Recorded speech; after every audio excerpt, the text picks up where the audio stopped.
I think all of us can agree that this year's ranked choice voting is going to be very frustrating. There's been a lot of confusion around whether we need to rank one person or if we need to rank two people this year.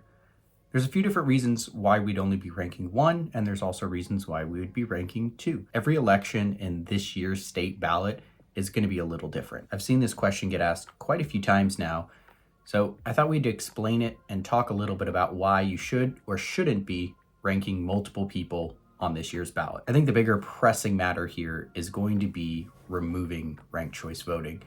If we have the ability to get rid of ranked choice voting, which we do this year, it will be on the ballot. It is ballot measure number 2, which will give you the option to vote yes to end ranked choice or no to keep ranked choice voting. I highly encourage you to get rid of ranked choice voting. The fact that I'm even having to take the time to explain how to vote to people tells you that ranked choice voting doesn't work and is not necessary in anybody's elections. To give you some context as to why you should be ranking somebody or shouldn't be ranking multiple people on the ballot this year, I want to provide some context looking back at the 2022 election cycle that we had. This is specifically in regards to the congressional election when it came to the candidates Nick Begich, Sarah Palin, and Mary Peltola. What we saw in the 2022 election was originally people were being told not to rank multiple candidates. We weren't going to play the ranked choice voting game, and so they were told to only rank one person. But upon further review of how the rules actually work, with ranked choice voting, once all the votes are tallied out, there is a total number of votes that are calculated. If you only rank one candidate and your candidate, your number one pick, does not make it to the next round, your vote disappears entirely. Now, this might make a little bit more sense if I use an actual real life scenario.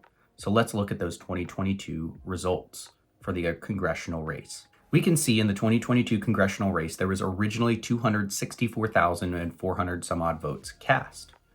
In the first round, Chris By was eliminated, and so we rolled to round 2. In round 2, we now have 3 candidates, Nick, Sarah, and Mary. And you can see here that the total number of votes has actually dropped. The total number of votes has gone down by almost 1,000 people. And what that equates to is 500 less votes needed to actually win this race. Because you only need half of the number of votes. You need 50% plus 1 to win the race. What gets even more scary is whenever we look at round 3. We're down to 249,000 and change votes. That is almost 15,000 votes that went missing because somebody at some point in time did not rank enough candidates. So what got really confusing was we were being told if you need to rank only one candidate, and then we got told you need to rank 2 candidates. So there was a mixed message being sent out. The reason why this message was so confusing was because we didn't fully understand what ranked choice voting meant at the time. What we've since learned is that if there are multiple candidates in your party that you want to win, then you need to rank all of those people. The really big one comes down to, is your candidate going to be one of the finalists? Back when it was Sarah and Nick as the 2 candidates, we didn't know which one of them were actually going to make it to the end. We really thought it was going to be Nick, but a lot of people also thought it was going to be Sarah. So for instance, if you only voted for Sarah and you didn't vote for anybody else, Sarah made it to the end, so your vote was always counting. But if you voted for Nick and nobody else, then at some point your vote no longer counted. You could see that from the totals in the 2022 election. So this is what determines whether you're going to rank multiple people or just one person. Because if you have multiple people that you would be interested or potentially interested in having in that seat, then rank all of those people. But if there's only one person and you believe they're going to make it to the end, then vote for that one person.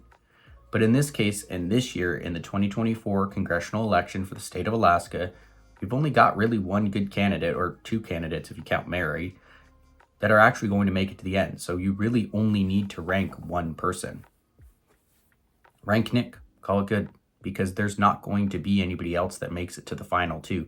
So your vote is going to carry all the way to the end. Let's look at a scenario where you might actually need to rank more than one person. For the Senate District N state race, there is David Wilson, Robert Yunt, and Stephen Wright as 3 candidates, all Republicans. In this case, there is a chance that one of them is not going to make it to the final round.